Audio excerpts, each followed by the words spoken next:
Good evening, everyone. Christopher Ludwig here at the 20th anniversary Automotive Logistics and Supply Chain Europe conference here in Bonn.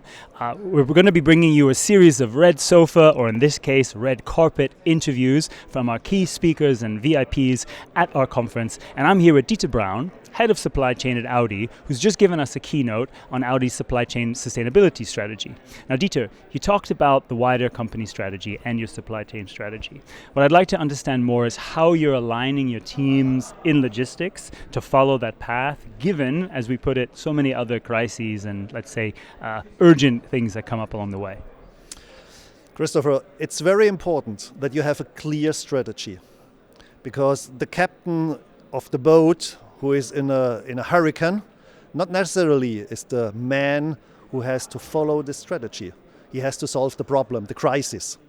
But you don't leave behind all the ideas that you have for sustainability.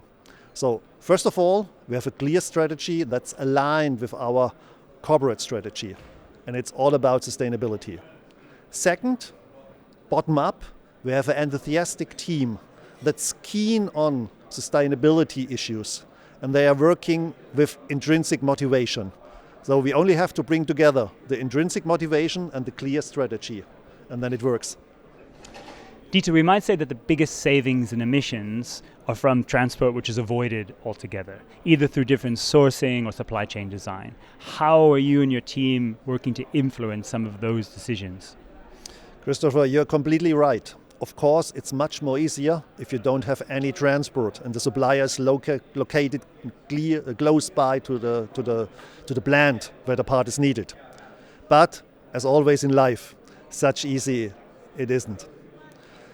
For example, if you have a part that needs a lot of energy consumption to be produced, maybe it's better that it's going to be produced in a country where you have a lot of renewable energy.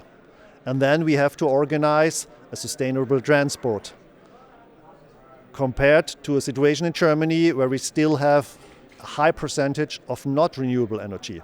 Maybe this can change when we have changed all our energy production, but nowadays we have to evaluate every single subject, every single case, if it's better to be produced far away with a lot of renewable energy or close by. And that's what we are doing. It's such an important point to really see that full picture. As I said on stage, LCC sourcing could now refer to low carbon country sourcing, so really important. Audi released details of its new Production 360 or Factory 360 strategy at the end of last year, which among other things looks to really utilize factories to their full before building new ones. What are some of the key factors for logistics from this strategy which can impact on sustainability? I think the most important point in the 360 factory is that it has a holistic view. And holistic means it's based on different perceptions. And that includes, of course, as well logistics. So we are aligned because there are 4 key factors, and one of these is sustainability.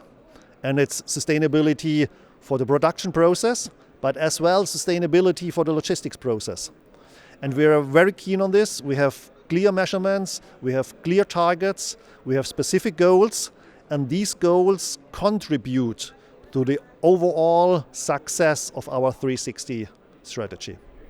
And finally, we talk about long-term goals and breaking those down into smart, measurable goals. If we look to 2023, can you tell us some of your top priorities for this year in logistics sustainability? We have a big tender going on, and we try to bring more transport volume on rail from truck, even if we know that the German railway is in a difficult situation. But we have some ideas how we can handle this and follow our strategy. Second thing is, we are convinced that bio-LNG is a bridging technology.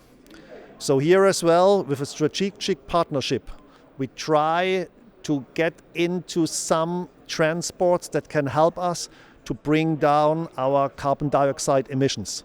But on the long run, we are convinced that battery electric trucks are the solution, especially in the long range. So some really clear, measurable things you're doing. Thank you so much for this inside detail and for your keynote tonight. We really enjoyed it. Thanks to all of you for following. We're going to be sharing more highlights from our red sofa and red carpet interviews here at Automotive Logistics and Supply Chain Europe.